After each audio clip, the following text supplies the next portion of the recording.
예, 오 주여 나를 정복하시사 주님이 승리하는 삶을 살게 해달라고 하는 이 가사가 우리 모두의 기도가 되었으면 좋겠습니다. 늘 아름다운 찬양으로 우리 모두를 행복해 해주시는 우리 찬양대 모든 분들의 수고, 또 우리 앙상블 모든 분들의 수고에 다시 한번 감사를 드립니다. 여러분 오시면서 좀 보셨나요? 봄 기운에 진달래, 개나리가 막 피기 시작합니다. 오늘 우리 교회에도 이 하나님의 은혜로 우리 모두의 신앙이 아름답게 피어나는 그런 축복을 경험할 수 있게 되기를 간절히 바라겠습니다. 오늘 제가 진짜 분주하게, 교회도 분주하게 달리게 되는데요.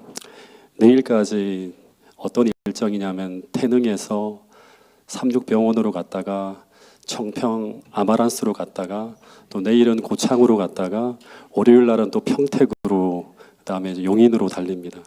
진짜 너무너무 바쁜 일정으로 쭉 달려가는데, 여러분 제가 가는 모든 곳마다, 또 우리 성도들이 모이는 모든 곳마다 하나님의 은혜와 축복이 넘쳐나는 그런 하나님의 뜻이 이루어지는, 하나님의 함께 계심을 우리가 인식할 수 있는 그런 집회가 될 수 있도록 여러분 기도해 주시길 바라겠습니다.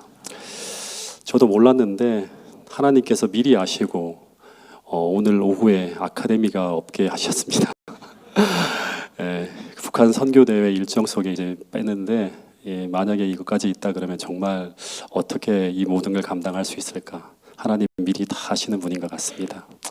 하나님께서 우리를 정복하셔서 하나님의 은혜로 우리가 이 모든 사역을 감당하고 있음을, 저뿐 아니라 우리 모든 사역지에서 봉사하시는 모든 분들이 이 은혜와 축복을 경험할 수 있게 되기를 간절히 바라겠습니다.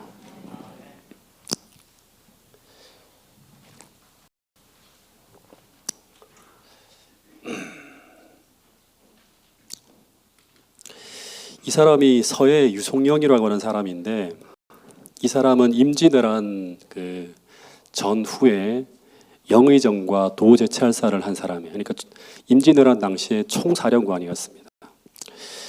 근데 이 사람이 그 전쟁 당시에 이순신과 더불어서 나라를 구하기 위해 진짜 많은 일들을 했는데, 근데 이 역사가들이 이 사람이 한 일 중에 가장 큰 일로 두 가지를 꼽고 있어요. 많은 일들을 했지만 이 사람이 잘한 일 두 가지를 꼽고 있고, 이것을 기억합니다. 그 하나가 뭔가 하면, 이제 바로 당시에 이제 임진왜란 1년 전입니다. 이 정읍 현감으로 종육품 자리에 있는 이순신이라고 하는 이 무명의 한 그 사람을 임진왜란 1년 전에 전라 좌수사로 정삼품의 엄청난 자리로 7계단이나 파격 승진을 시키는 일을 한 사람이 누구인가 하면 이 바로 유성룡입니다. 이 사람이 선조에게 추천한 거예요. 오늘날로 말하면 육군 소령쯤 되는 사람을 해군 소장으로, 다시 말하면 사단장으로 파격적인 승진을 시킨 사람이에요. 모든 사람들이 다 반대하고 막 그랬는데 이 사람이 이 이순신의 인물됨을 알아보고 그렇게 한 거예요. 근데 이것이 가능했던 것은 당시에 이제 불차 타경이라고 해서 불차, 절차, 순서에 관계없이 유능한 인사를 타경 쓰는 거예요. 그런 제도가 있었다고 합니다.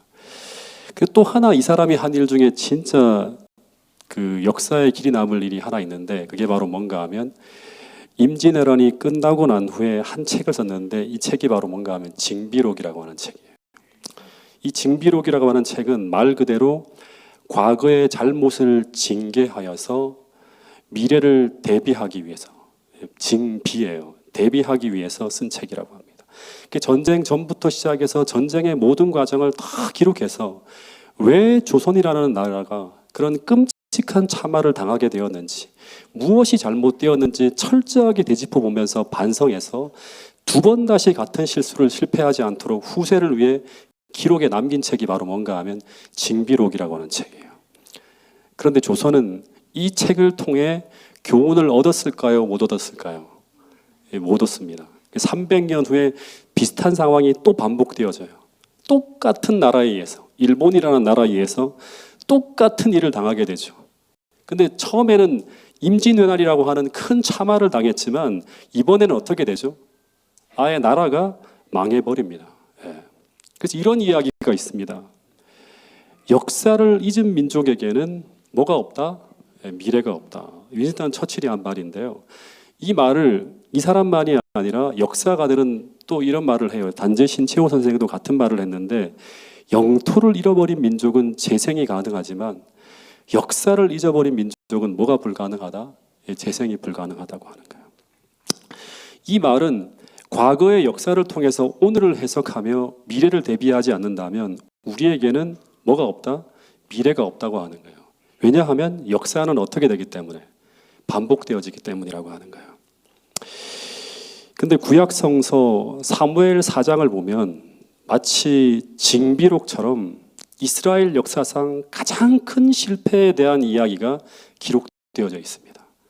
이 실패는 반드시 져서는 안 되는 전쟁에서 패하면서 민족 대순환을 당하는 이야기. 그러니까 완전히 이 법궤가 빼앗기고 나라가 완전히 블레셋 속으로 들어가면서 완전히 이가봇 하나님의 영광이 떠났다고 하는 참화를 당한 이야기가 사무엘 4장에 기록되어져 있습니다. 근데 이 패전의 이야기가 성경에 기록된 이유가 무엇 때문인가 하면 그 이유는 성경은 우리 삶에 벌어지는 모든 일들을 다 하나님과 인간 사이의 믿음의 관계 속에서 벌어진 일로 해석하고 있기 때문이에요. 그래서 이 글을 읽을 때 우리는 무엇을 생각해야 되는가 하면 이런 일이 반복되지 않기 위해 당시 사람들은 무엇을 잘못했고 그리고 오늘 우리는 과거의 역사를 통해서 무엇을 해야 되는지를 깨달아서 오늘 우리 삶에 적용하는 삶을 살아야 된다고 하는 거예요. 사무엘 4장 1절부터 2절의 말씀을 먼저 한번 읽어보겠습니다. 자, 한번 읽어보겠습니다. 시작. 사무엘의 말이 온 이스라엘에 전파되니라. 이스라엘은 나가서 블레셋 사람들과 싸우려고 에베네셀 곁에 진치고 블레셋 사람들은 아벡에 진쳤더니 블레셋 사람들이 이스라엘에 대하여 전열을 벌이니라. 그 둘이 싸우다가 이스라엘이 블레셋 사람들 앞에서 패하여 그들에게 전쟁에서 죽임을 당한 군사가 4,000명가량이랴. 이 당시 이스라엘과 블레셋 사이에 전쟁이 벌어지고 있었는데 출애굽 이후에요 보면 이스라엘은 이 팔레스타인 동쪽 그러니까 산지에 정착해 살고 있었어요. 이 노랗게 보이는 이 땅이 이제 이스라엘 백성들이 살고 있는 그런 거주지였고요. 그리고 블레셋은 서쪽과 남쪽의 평야지대, 좋은 지대는 블레셋이 다 차지한 거예요. 근데 이 두 나라가 서로 인접해 있었기 때문에 자주 싸우게 되는데 근데 사사시대 200년간은 블레셋이 대부분의 전쟁에서 다 이깁니다. 그래서 이스라엘은 하나님이 주셨던 그 팔레스타인 일대의 좋은 땅을 다 잃게 돼요. 그러니까 하나님께서 아브라함 당시에 주신 약속들이 실현되지 못하는 어두운 역사가 쭉 진행되어지고 있었던 시대가 언제인가 하면 사사시대예요. 하나님의 약속이 이루어지지 않고 있는 것처럼 보이는 거예요. 마찬가지로 오늘 우리 시대에도 계속 교회가 세속의 힘에 밀려서 힘을 잃어버리고 있는 이 모습이 이 사사시대에 비슷한 모습일 수 있는 거예요. 그러다가 이 사사시대가 거의 끝나가던 이때 이 사무엘 4장에 한 전투가 벌어집니다. 근데 이 싸움은 이스라엘에게는 패하면 안 되는 대단히 중요한 싸움이었어요. 당시 이 블레셋은 이제 성소가 있는 실로를 향해서 진격해 들어오기 위해서 아벡의 진을 친 거예요. 그러니까 수도를 공격하기 위한 거예요. 아예 수도를 공격해서 이스라엘을 아예 완전히 멸망시키려고 들어오고 있는 거예요. 그래서 이스라엘 군대가 이 길을 막아서면서 어디에 진을 쳤다? 이 에베네셀이라고 하는 곳에 진을 쳤다고 하는데 이 에베네셀은 후에 사무엘 7장에 지어진 이름이고 당시의 이름이 뭔지는 몰라요. 어쨌든 이곳에 진을 쳤다고 합니다. 그러면서 이제 치열한 교전이 벌어졌는데 지어서는 안 되는 싸움을 하고 있는 거예요. 근데 2절에 보면 이 첫 번째 전투에서 이스라엘 병사들이 몇 명이 죽었다? 4,000명이 죽고 전쟁에서 패하게 됩니다. 그러면서 이들이 너무나 침통한 마음으로 이런 질문을 던지게 되었다고 합니다. 그 질문이 바로 뭔가 하면 하나님께서 어찌하여 오늘 블레셋 사람 앞에서 우리를 패하게 하셨을까 하는 거예요. 그런데 이런 고민은 우리가 그리스도인으로서 반드시 승리해야 될 중요한 영적 싸움에서 우리가 패하게 될 때 우리도 이런 질문을 던지게 될 수가 있죠. 왜 하나님은 이 중요한 싸움에서 우리를 도와주지 않는 것일까? 여러분 또다시 말하지만 그리스도인은 오늘 우리의 모든 현실의 문제를 하나님과의 믿음의 관계 속에서 해석하는 사람들이에요. 이게 정말 중요한 것입니다. 예. 실제 성경 이야기를 읽어보면 성경에 나타난 믿음의 사람들의 공통점이 있는데 그것이 무엇인가 하면 그것은 바로 그들이 고난을 당할 때나 혹은 기쁜 일이 생겼을 때나 슬픈 일을 만날 때나 언제나 그들은 그 상황을 하나님과의 믿음의 관계 속에서 해석해내고 더하여 그 상황을 통해서 그들 개인에게 주시는 하나님의 메시지를 찾아서 그 메시지를 그들의 삶에 적용하며 살아가는 사람들이 누구인가 하면 믿음의 사람들이라고 하는 거예요. 왜냐하면 하나님은 우리 삶에 벌어지는 모든 일들을 통해서 끊임없이 말씀하시는 분이에요. 그래서 당시 이스라엘 백성들도 이 첫 번째 패배를 당하면서 왜 하나님께서 우리에게 이런 일을 벌어지게 했는지를 고민하면서 그 이유를 찾고 있었어요. 근데 문제는 이런 고민 끝에 그들이 찾아낸 답이 이것이었다고 하는 거예요. 3절을 한번 같이 읽어보겠습니다. 사무엘상 4장 3절입니다. 시작. 백성이 진영으로 돌아오매 이스라엘 장로들이 이르되 여호와께서 어찌하여 우리에게 오늘 블레셋 사람들 앞에서 패하게 하셨는고 여호와의 언약궤를 실로에서 우리에게로 가져다가 우리 중에 있게 하여 그것으로 우리를 우리 원수들의 손에서 구원하게 하자 하니. 그러니까 본문을 보면 당시 이스라엘 장로들이에요. 장로들, 지도자들입니다. 이들이 이제 하나님께서 어찌하여 우리를 패하게 하셨는가라는 질문에 그 패배의 이유를 그들이 이렇게 결론짓고 있어요. 그들이 패한 이유는 무엇이 때문이다? 전쟁을 하는데 실로에서 언약궤를 가지고 오지 않았기 때문이라고 하는 거예요. 그래서 그들은 이 전쟁에서 승리하기 위해서 언약궤를 가져오게 하고 그것을 앞세우고 전장에 나가서 한번 승리해보자고 하는 그런 결론을 짓게 되었다고 하는 것입니다. 여러분, 그런데 이것은 당시 이스라엘 백성들이 얼마나 영적으로 어두운지를 보여주고 있는 모습이었어요. 제가 이렇게 상상해 보는데 하나님이 하늘에서 이 결정을 했을 때 아마 탄식했을 거예요. 어떻게 이렇게 어리석을 수가 있는가? 큰일 났구나 하는 거예요. 예. 여러분, 또다시 말하지만 하나님은 오늘 우리 삶에서 일어나는 모든 사건을 통해서 오늘 우리에게 메시지를 주고 계시는데, 그런데 오늘 우리가 그 메시지를 계속 잘못 읽어낸다면 그러면 하나님은 우리를 도울 수가 없습니다. 우리는 하나님의 도움을 받을 수가 없어요. 그래서 오늘 이 시대에 진짜 중요한 것이 무엇인가 하면 분별력이라고 하는 거예요. 분별력. 계시록 3장에 보면 하나님은 역사의 마지막 시대의 교회인 이 라오디게아 교회에 보내는 권면 중에 하나가 무엇이죠? 우리가 꼭 사야 될 3가지 중에 하나가 뭐예요? 예. 하나님은 영적으로 너무나 어두워져가는 이 시대를 살아가는 라오디게아 성도들에게 무엇을 사라고 말씀하고 있는가 하면 성령의 안약을 사서 발라서 영적 분별력을 가지고 오늘을 살아가라고 말씀하고 있는데, 그런데 그 이유는 무엇 때문인가 하면 영적 분별력이 없다면 오늘 우리는 하나님의 지도를 받을 수가 없기 때문이라고 하는 것입니다. 이 당시 상황을 좀 살펴보면 사무엘상 2장 3장의 상황에 보면 상황을 좀 이렇게 읽어보면 당시 최고의 지도자였던 엘리의 나이가 몇 살인지 아시죠? 참 그 시대의 희귀한 나이예요.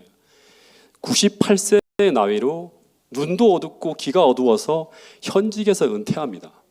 그리고 성전에서의 모든 직무는 아들에게 물려주게 돼요. 근데 이 엘리를 대신해서 국정 최고 지도자로 일하는 이 엘리의 2 아들이 누구죠? 홈니와 비느하스예요. 근데 이들의 나이가 얼마나 되었을까요? 우리가 어린아이처럼 생각하는데 청년으로 생각하면 전혀 그렇지 않아요. 98세면 나이가 몇이에요? 아들이면 한 70에서 60세 정도 되는 그런 나이예요. 그 당시 홈니와 비느하스는 아버지의 뒤를 이어서 제사장에다가 나이로 보아도 국정을 이끄는 최고 지도자였어요. 그런데 문제는 이들이 하나님을 두려워하지 않아요. 경외하지 않아요. 그리고 믿음대로 살지 않는 사람들이에요. 그래서 어떤 성경학자는 말하기를 이 홈니와 비느하스는 성경 역사상 최악의 인물로 평가하는 사람이에요. 이 모든 지도력이 하나님과 등지고 가니까 그 시대의 역사가 최악의 시대로 흘러가는 거예요. 이 홈니와 비느하스가 치레하던 당시 모습은 그야말로 무법천지였어요. 하나님 말씀 전혀 존중되지 않아요. 성소에서는 그리스도를 예표하는 의식들이 절차를 무시하고 함부로 진행되어지고 있었고, 이것에 항의하는 사람들은 전부 다 두들겨 맞아요. 폭행이 자행되어지는 일들이 벌어지고 있었습니다. 하나님을 두려워하지 않고 하나님을 무시하고 오직 탐욕적인 제사장의 욕망을 채우기 위해 존재하는 것이 바로 당시 성소였다고 하는 거예요. 그러면서 많은 사람들이 부조화 선지자를 보면 성소에 올라가기를 포기하고 있었어요. 왜냐하면 당시 그들이 교회에 가면 하나님을 바라보며 용기를 얻고 희망을 발견하고 소망으로 가슴이 뜨거워지는 그런 곳이 되어야 되는데, 그런데 그들의 눈앞에 벌어지는 일들을 보면 그들은 분노하게 되고, 어떤 이들은 좌절하게 되고, 어떤 이들은 상처만 받아오고, 어떤 이들은 더 가슴이 답답하고, 어떤 이들은 더 큰 고통만 당하게 되는 곳이 바로 어디인가 하면 성소였어요. 사람들이 점점 희망을 잃어가면서 성소와 더 멀어지고 있어요. 심지어 그러다 보니까 사무엘상 1장에 보면 이 한나가 성소에서 기도하죠. 그거를 보고 엘리가 뭐라고 하죠? 술 취하지 말라고 합니다. 이 말이 무슨 말이에요? 성소에서 그렇게 회개하고 하나님 앞에 눈물을 흘리면서 기도하는 사람들이 거의 없던 시대가 당시 시대였다고 하는 것입니다. 그러면서 사무엘상 3장 1절부터 3절에 보면 이런 말이 있어요. 나라가 멸망하기 직전의 모습을 그리고 있는 거예요. 그 시대에 하나님의 말씀이 그 나라에 너무나 어떻게 되어져 가고 있었다? 희귀해져 가고 있을 만큼 이스라엘은 하나님의 말씀에서 멀어져가는 어두운 시대였다고 묘사하고 있고, 그리고 이런 상태를 사무엘상 3장 3절에서는 하나님의 성전의 등불이, 그들을 비추는 그 등불이 꺼질랑 말랑할 만큼 정말 위태롭게 깜빡하는 그런 모습으로 그려놓고 있는 거예요. 나라가 풍전등화의 위기에 처해 있는 거예요. 당시 상황은 조용하고 편안했지만 이제 곧 엄청난 참화가 벌어올 수 있는 그러한 상황이 직면하고 있다고 하는 걸 보여주는 게 바로 사무엘상 3장 1절부터 3절까지의 말씀이에요. 그런데 이런 상황에서 에베네셀에서 블레셋과의 전쟁이 터지게 되었고, 그 전쟁에서 4,000명이 죽어나가는 엄청난 일이 벌어진 거예요. 그래서 만약 이들이 하나님을 경외하는 사람들이었다면 이런 상황 속에서 벌어진 이 전쟁의 결과가 그들에게 무엇을 말하고 있는지 이 사건을 통해서 읽어낼 수 있어야 됐다고 하는 거예요. 그래야지만 하나님께서 그들을 통해서, 그 사건을 통해서 그들을 도울 수가 있는 거예요. 그래서 만약 이들이 이 사건을 통해서 하늘이 주는 메시지를 제대로 읽어낼 수 있었다면 그들은 4,000명이라고 하는 비교적 최소한의 손실을 통해서 반전을 이룰 수 있었다고 하는 거예요. 여러분, 우리 인생에 벌어지는 실패와 넘어짐은 흔하게 벌어지는 일이에요. 왜냐하면 우리 중 온전한 사람은 아무도 없기 때문이에요. 그런데 문제는 그 실패를 통해서 말씀하시는 메시지를 잘못되이 해석하게 되면 우리는 그 실패를 통해서 배움을 얻지 못하게 되고, 그러면 우리 삶은 더 큰 미궁으로 빠져들어가게 된다고 하는 거예요. 여러분, 우리가 작년 연말 기도주일 때 무엇을 배웠죠? 최기훈 목사님이 오셔서 이제 7인에 대한 강의를 했는데 그 중에 신명기 28장의 이야기를 잠깐 언급한 적이 있습니다.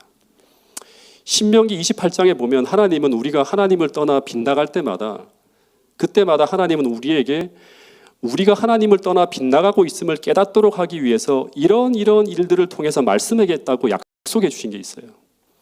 그것이 바로 뭔가 하면 한재나 적국이 쳐들어오는 것이나 이런 일들이 벌어질 것이라고 하는 것을 이야기해 주는 거예요.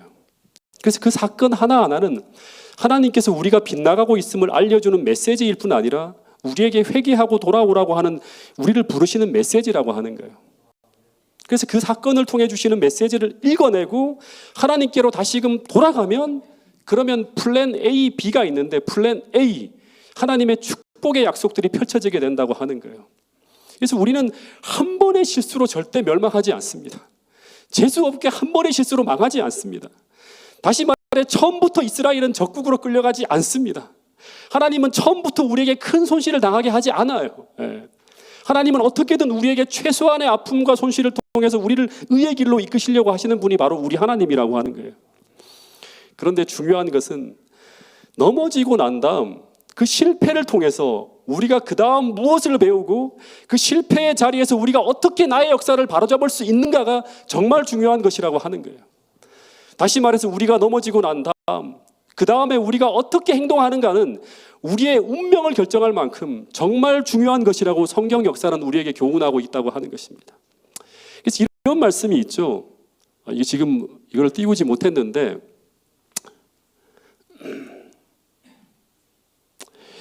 전도서 7장 14절 교동문에서 읽은 건데요. 형통한 날에는 기뻐하고 곤고한 날에는 어떻게 하라? 뒤돌아보아라 하는 거예요. 이 두 가지를 하나님이 병행하게 하사합니다. 형통한 날에는 기뻐하지만 곤고한 날에는 멈추어서 뒤돌아보아라고 하는 거예요. 왜냐하면 하나님이 이 두 가지 일을 통해서 우리를 계속 지도하고 있기 때문이라고 말씀하고 있는 것입니다. 여러분, 출애굽의 역사를 통해 배우는 중요한 교훈 중에 하나는 그들은 실패하고 넘어지는 일이 반복되어지고 있었는데, 그런데 그들은 그 실패를 통해서 아무런 배움을 얻지 못하고 있었다고 하는 거예요. 이게 출애굽기의 비극입니다. 배우지 못하면 반전의 역사는 없는 거예요. 그러면 점점 더 나쁜 상황으로 나의 역사가 흘러가게 되는 것입니다. 이것이 출애굽의 역사였고 사사기의 역사였고 그리고 이스라엘의 역사였다고 하는 것입니다. 여러분, 역사를 통해서, 성경의 역사를 통해서 오늘 우리 현실을 해석하고 우리의 미래를 대비할 수 있는 지혜로운 사람들이 태능교회 모든 성도들이 될 수 있기를 간절히 바라겠습니다. 지금으로부터 약 한 135년 전에 어떤 사람이 한 산을 소유하고 있었는데, 실제로 있었던 일이에요. 그 산을 누군가에게 1,100만 원에 팔아버렸다고 합니다.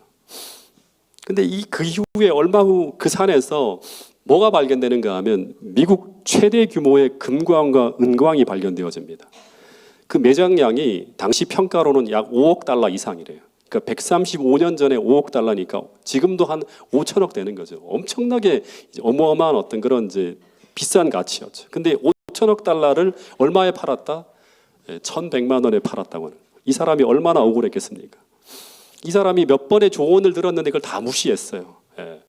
그래서 그냥 1,100만 원에 팔아버렸다고 하는. 이 사람이 너무나 억울하고 분통이 터져갖고 어떤 일을 했는가 하면 스스로 목숨을 끊었다고 합니다. 실제 벌어진 일이에요. 1885년 10월에 이 사람이 자살했어요. 이 사람의 이름이 콤스톡이라고 하는 사람인데 이 사람의 기사가 신문에 실렸어요. 왜냐하면 그 금광이 너무나 엄청난 미국 최대 금광이 이제 발견되었기 때문에.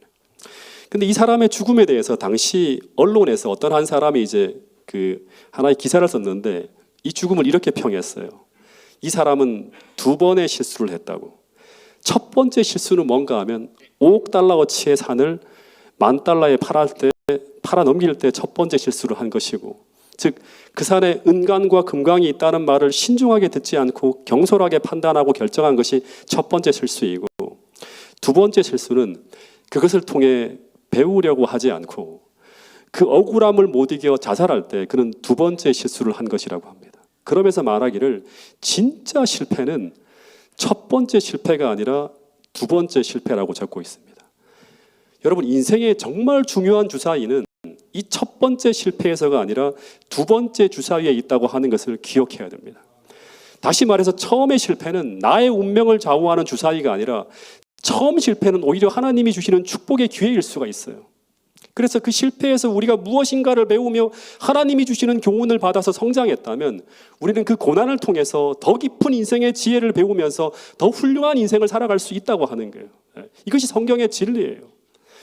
여러분, 그래서 우리 삶의 시간이 흘러가는 이 과정 속에서 진짜 중요한 것은 우리는 지금 우리 삶에 벌어지고 있는 수많은 일들을 통해서 끊임없이 배우고 성장하고 있는가 하는 거예요.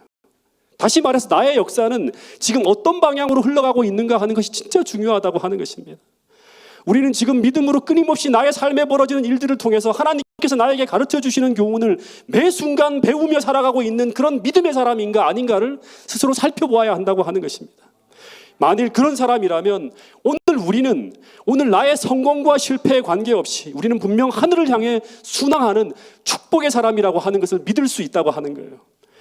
여러분, 그래서 우리가 지금 신앙하는 나의 삶의 자세를 지금 이 순간, 내일이 아니라 지금 이 순간 살펴보고 점검해 볼 필요가 있습니다. 기도하지 않음으로 벌어지는 무수한 실패를 보면서도 기도하지 않고, 말씀을 펼치지 않음으로 벌어지는 무수한 손실을 경험하면서도 말씀을 펼치지 않고, 악습을 통해서 벌어지는 무수한 영적 손실을 경험하고 있으면서도 돌이키지 않는 그런 인생이 아니라 지금 그 흐름을 지금 이 순간 비교적 적은 손실을 통해 끊어낼 수 있는 그런 지혜로운 사람들이 태능교회 모든 성도들이 될 수 있기를 간절히 바라겠습니다. 그래서 이런 관점으로 볼 때 사무엘상 4장에서 일어난 이 작은 패배는 어떻게 보면 더 큰 패배가 오기 전에 돌이킬 수 있는 아주 중요한 반전의 기회일 수 있어요. 근데 중요한 건 뭐냐 그러면 이들이 왜 또 하나 살펴봐야 될 게 뭐냐 그러면 이들이 왜 법궤를 가지고 나오면 전쟁에서 이길 수 있다고 하는 이런 어리석은 생각을 하게 되었을까 하는 것입니다. 예. 이 정말 중요한 교훈이 담겨 있는 건데요. 이들이 이렇게 결정을 하게 된 이유는 근거가 있죠. 이들은 불과 400년 전에요. 여리고성이 무너질 때 이 언약궤를 들고 나가서 이스라엘이 승리한 것을 기억하고 있습니다. 실제로 여리고성을 무너뜨릴 때 보면 그들 앞에는 언약궤가 늘 앞장서고 있었어요. 언약궤가 이스라엘을 인도할 때 이스라엘 역사를 보면 단 한 번도 그들이 패배한 적이 없었다고 하는 거예요. 무기 수준이 어떠하든지 그들의 전력이 어떠하든지 상관없이 그들은 늘 승리했어요. 그래서 그들은 그 옛날 여리고성에서의 승리와 오늘 그들의 패배의 차이를 뭐로 봤다? 언약궤가 있는가 없는가의 차이였다고 하는 거예요. 하나님이 있는가 없는가가 아니라 언약궤가 있는가 없는가가 이제 그 차이라고 판단한 거예요. 그래서 그들은 그 믿음으로 언약궤를 실로에서 가져오게 했다고 하는 거예요. 여러분, 그런데 이 생각이 어떻게 잘못되었습니까? 예. 여러분, 언약궤는 광야에서 이스라엘을 인도한 하나님의 임재의 상징물이었습니다. 그래서 기억해야 될 진짜 중요한 것 중에 하나는 뭔가 하면 하나님이 주신 모든 제도와 기념물은 그 의미를 담은 하나의 상징물이지 그것 자체에는 능력이 있다고 성경은 절대 가르치지 않는다고 하는 거예요. 예. 그래서 오늘 우리가 하나님이 주신 그 기념물의 의미와 뜻을 올바로 이해하지 못하면 신앙이 뭐로 바뀔 수 있는가 하면 하나의 미신으로 전락할 수 있다고 하는 거예요.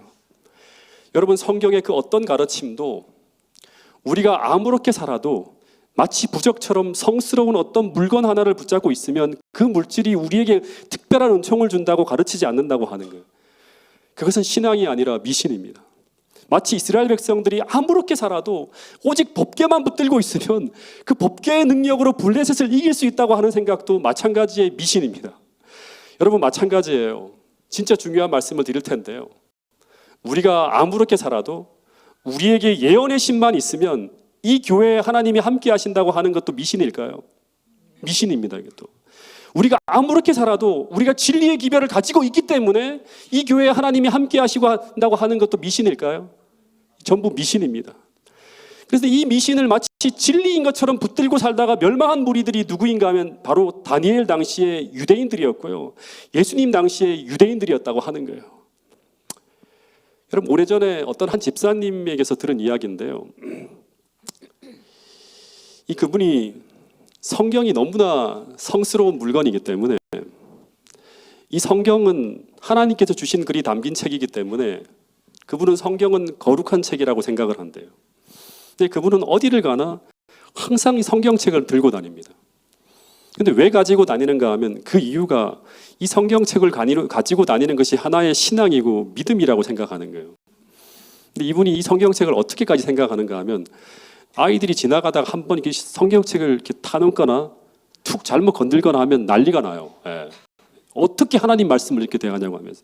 심지어 어떤 학생이 성경책을 이렇게 보다가 이 성경책을 좀 암송하려고 화장실로 들고 들어가다가 실제 있었던 일이거든요. 어떻게 성경책을 들고 화장실로 들어갈 수 있냐고 하면서 이분이 난리가 난 거예요. 예. 그 교회에서. 그 학생이 막 야단을 맞는 거예요. 근데 중요한 것은 뭔가 하면 이분은 성경책을 잘 안 읽는다고 하는 것이고 더 중요한 것은 그 가르침대로 살지도 않는 분이에요. 그러나 언제나 성경책은 존중하며 이 성경책을 항상 몸에 지니고 다녀요. 잘 보지도 않으면서. 잘 몰라요, 그 내용도. 심지어 주무실 때는 꼭 머리맡에 두고 주무시고 차를 타고 다니면 차 안에 비치해 둡니다. 근데 그렇게 하는 이유는 뭔가 하면 성경책을 머리맡에 두고 주무시면 머리가 맑아지고 간증할 때 들은 거예요. 예. 그리고 차 안에 두고 운전하면 마음이 평안해진다고 하는 거예요. 와, 이쯤 되면 뭐예요 이게? 이게 성경책을 숭배하는 거죠. 다시 말해서 성경책을 지니고 다니면 하나님께서 함께 하셔서 자신을 보호하고 지켜줄 것이라고 하는 믿음이 있다고 하는 것이죠. 이것은 언약궤만 가지고 다니면 이긴다고 생각하는 것과 같은 미신입니다.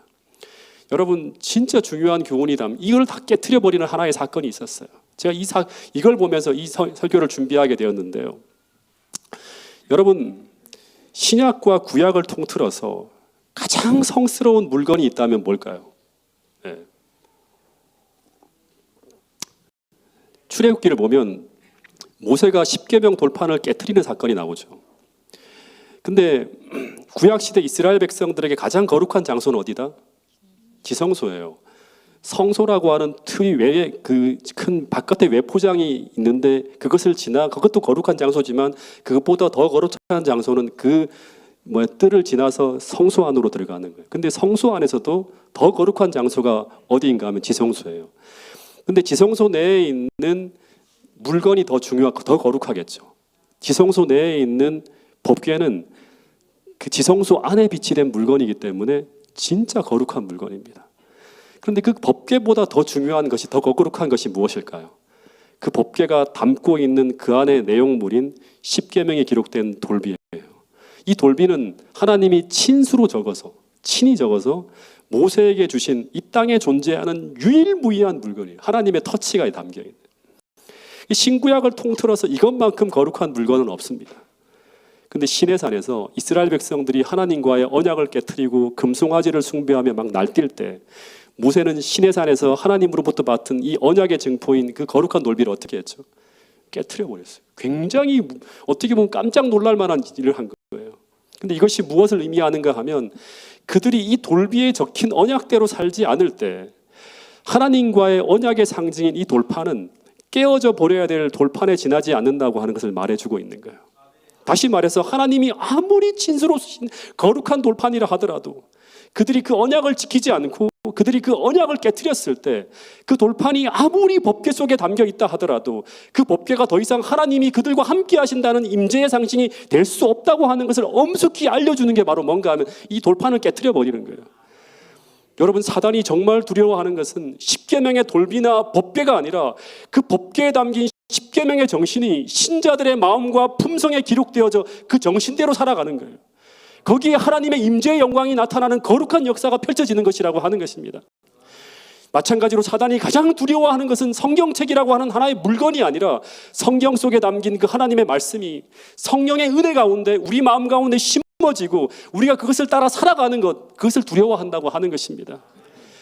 여러분, 그래서 성경책이 아무리 많이 보급되어지고 아무리 많은 사람들의 손에 쥐어진다 하더라도, 심지어 아무리 많이 읽혀진다 하더라도 그것이 우리의 마음에 심어지고 우리가 그것을 따라 행하지 않으면 그것은 마치 사무엘상 4장에 이스라엘 백성들이 법궤를 들고 전쟁터에 나가는 것과 별반 다를 바가 없다고 하는 거예요.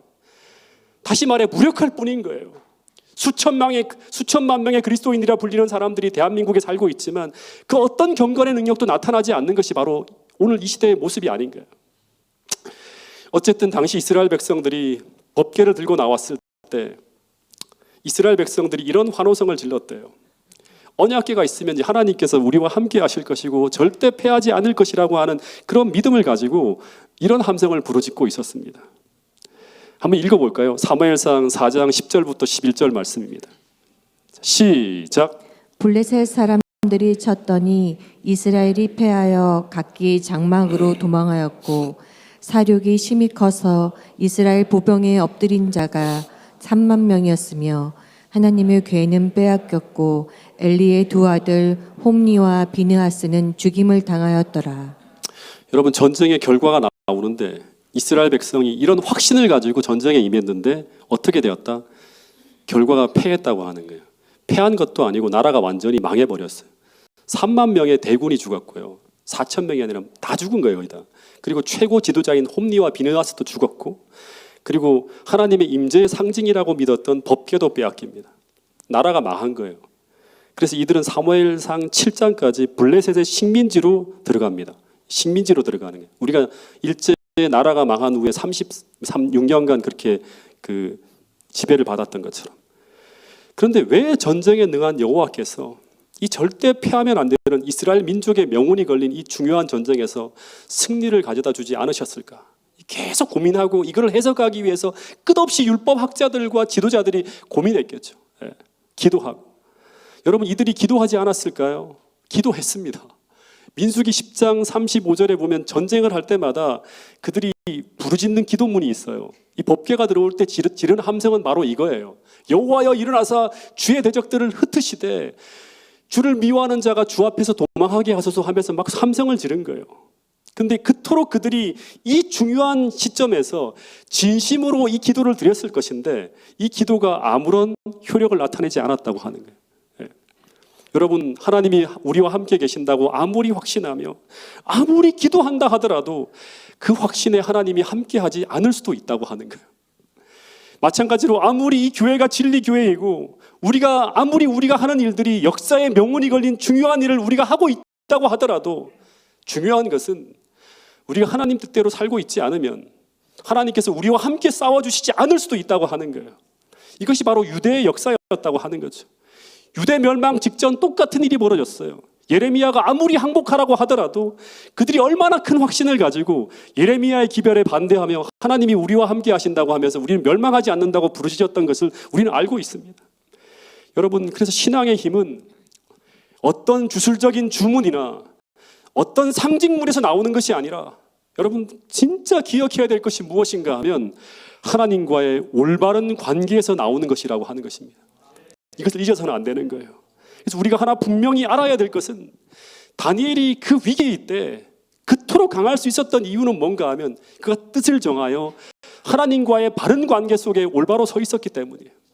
성전이 사라지고 법궤도 눈에 보이지 않고 하나님 나라라는 가시적인 형체까지도 다 사라졌지만 더하여서 그 무력해 보이는 한 청년을 쓰러뜨리기 위해서 온 바벨론과 페르시아가 다니엘 한 사람을 쓰러뜨리기 위해서 그를 대적하여 움직였지만 그러나 다니엘 한 사람의 믿음이 모든 것을 이겨내고 물리치는 엄청난 역사를 우리는 알고 있습니다. 이게 바로 뭔가 하면 하나님과 올바로 서 있는 한 사람의 신앙의 힘이 얼마나 위대한가를 보여주고 있는 거예요. 그 반대로 아무리 이스라엘이 제사장 아무리 법궤를 앞세우고 그리고 여리고성의 정벌의 모습을 그대로 재현하며 아무리 모양과 형식을 다 갖추었다 하더라도 심지어 그 전쟁이 하나님 나라의 명운이 걸린 결정적 전쟁이었지만 정벌의 역사가 펼쳐지지 않은 것은 우리에게 엄청나게 중요한 교훈을 던져주고 있다고 하는 것입니다. 여러분, 아이성 전투는 반드시 이겨야 될 싸움이었어요. 아이성을 정벌하는 것이 하나님의 뜻이었고 그 싸움은 이스라엘의 명운이 걸린 싸움이었습니다. 그들은 기도했고 찬양했고 법궤를 앞세웠고 모든 형식과 모양을 다 갖추었지만 그러나 결과는 패했다고 하는 것입니다. 그 이유가 무엇 때문이죠? 바로 아간의 죄악 때문이었다고 하는 것입니다. 여러분, 여기서 정리를 좀 하면 어떤 형식보다 그 어떤 명분보다 먼저 중요한 것은 먼저 그 일을 행하는 사람들이 하나님과의 올바른 관계 속에 일하는 사람인가, 정말 중요한 것이라고 하는 것입니다. 여러분, 그래서 블레셋이라고 하는 외부의 적보다 더 무서운 적이 무엇인가 하면 이스라엘 내부의 적인 하나님을 떠나가게 만드는 죄악, 불신이었다고 하는 것입니다. 여러분, 그리스도인의 힘은 하나님과의 바른 관계에서 나온다고 하는 것을 잊지 않게 되기를 간절히 바라겠습니다. 이것이 신명기의 언약이었고 그들은 이 신명기의 언약이 여호수아 시대와 사사기 시대 400년의 역사를 통해서 계속 똑같은 패턴을 통해서 하나님께서 가르쳐준 역사를 통해 교훈하는 그런 이야기입니다. 그런데 그들이 눈이 어두워서 현재의 상황을 그렇게 해석하지 못했다고 하는 거예요. 400년 동안 7번이나 같은 패턴으로 흘러가고 있음에도 마치 맹인처럼 맹목적으로 그렇게 살아가다 보니까 그들이 이 순간에 찾은 해답이 무엇인가 하면 회개가 아니라 법궤를 옮겨오는 형식이었다고 하는 거예요. 하나님께로 돌아가는 회개와 개혁이 아니라 어떤 방법과 프로그램이었다고 하는 것이죠. 여러분, 이제 좀 말씀을 정리하면서 마지막 한 가지 이야기를 좀 하면서 마치도록 하겠습니다. 이렇게 법궤를 빼앗기고 정말 어두운 시대를 쭉 살아가고 있던 그 시대에 한 사람이 등장합니다. 그 사람이 누구인가 하면 사무엘이라고 하는 사람이죠. 이 사람이 전국 곳곳을 누비면서 이스라엘 백성들을 가르쳤어요. 무엇을 가르쳤는가 하면 무엇 때문에 이런 일이 벌어졌는지, 그리고 이 어두운 시대에 무엇을 해야 되는지 20년 동안 묵묵히 말씀을 가르치고 또 반복합니다. 근데 그 뿌려진 말씀의 씨앗이 이스라엘 백성들에게 쭉 자라나고 있었다고 합니다. 그러다가 사무엘 7장 2절에 보면 이스라엘 백성들이 이제 어떤 깨달음을 얻게 되는가 하면 그들의 어둠의 역사를 말씀을 통해 바르게 해석하게 됩니다. 사무엘이 20년 동안 가르친 거예요. 그러면서 나타난 게 뭔가 하면 그들이 진심으로 이제 여호와를 사모하기 시작하는 그런 일이 벌어집니다. 다시 말하면 그들은 이제 그들의 실패와 굴욕과 좌절이 어떤 법계라고 하는 물건이 없어서가 아니라, 건물이 낡아서가 아니라, 그들의 방법과 프로그램의 문제가 아니라 그들이 하나님을 떠나 살아온 하나님과의 관계의 문제였음을 확인하게 돼요. 그래서 여러분, 오늘 우리의 불행이 어떤 환경의 문제가 아니라 나와 하나님과의 관계의 문제였음을 직시하면서 우리가 하나님께로 돌아가는 일이 필요합니다. 그래서 온 이스라엘이 어디에 모이는가 하면 미스바라고 하는 곳에 모여서 다 함께 회개하면서 진실하게 자신의 죄를 내놓고 통렬히 회개하는 대개혁 운동이 벌어집니다. 여러분, 저는 태능교회에서 기도회가 그런 기도회가 될 수 있기를 간절히 바라겠습니다. 우리의 모든 관계, 하나님과의 관계를 바로 세우기 위해서 진실로 형식과 프로그램이 아니라 그걸 넘어서는 그런 말씀이 선포되어지는 아카데미와 또 기도회가 될 수 있기를 바라겠습니다. 온 나라가 철저하게 말씀대로 살지 못한 그들의 삶을 회개하며 하나님께로 돌아가는 진시한 성찰의 시간을 이 사무엘상 7장에 보면 보내게 됩니다. 그런데 그때 또다시 블레셋이 쳐들어와요. 사무엘상 4장과 똑같은 위기가 찾아옵니다.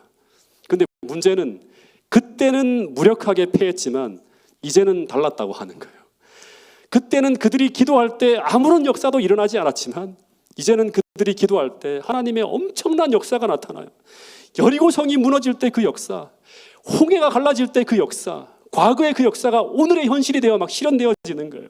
그러면서 이 지긋지긋한 블레셋이 사사기 역사 속에서 수도 없이 그들을 괴롭히며 그들을 무력하게 무너뜨렸던 이 블레셋이 하나님의 능력으로 무너지는 걸 보게 됩니다. 그리고 그곳에서 그들은 이 경험을 영원히 잊지 않기 위해서 과거 굴욕적인 패배를 경험한 그 동일한 장소의 이름을 뭐로 짓는다? 에베네셀이라고 지었어요. 그 의미는 하나님께서 그들을 여기까지 도우셨다고 하는 그런 기록을 남긴 거예요. 그런데 어떻게 이런 일이 벌어졌을까요? 여러분, 방법이나 법계를 안 들고 온 방법이나 프로그램이나 형식이나 장소가 아니라 그 일을 행하는 사람들이 어떤 사람인가의 문제였다고 하는 거예요. 그들은 회개한 사람이에요. 그들은 바알과 아스타로스를 버리면서 부흥과 개혁을 경험한 사람이에요. 그들은 역사를 통해 하나님이 주시는 교훈을 배우며 살아가는 믿음의 사람들이었다고 하는 것입니다. 이것을 역사를 통해 배우고 이것을 잊어버리지 않고 살아갈 때 그 이후 그들은 더 이상 블레셋에게 패배당하지 않고 사무엘이 통치하는 동안 그들이 잃어버렸던 수많은 땅을 다 다채 되찾아요. 그리고 평안을 경험하며 살아갔다고 하는 것이 성경의 이야기라고 하는 것입니다. 여러분, 서두에서 말씀했지만 말씀을 마치면서 역사를 잊은 민족에게는 미래가 없다고 하는 말이 있어요. 또다시 말하지만 역사는 반복되기 때문이에요. 오늘 지금 이 순간에도 하나님은 동일한 방식으로 일하신다고 하는 것입니다. 여러분, 오늘 이 모든 이야기를 통해서 나에게 그리고 이 교회에게 들려주는 하나님의 음성을 듣게 되기를 간절히 바라겠습니다. 말씀을 통해 거듭나서 다시금 하나님의 위대한 역사를 나를 통해서 이 교회를 통해 다시 쓰기 위해서 우리가 참되게 변화와 부흥의 그 바람을 여러분 개인에서부터 일어나는 그러한 역사가 오늘 이 순간부터 이 교회 모든 성도들을 통해 나타나고 역사하게 될 수 있기를 간절히 바라면서 오늘 말씀을 줄이도록 하겠습니다.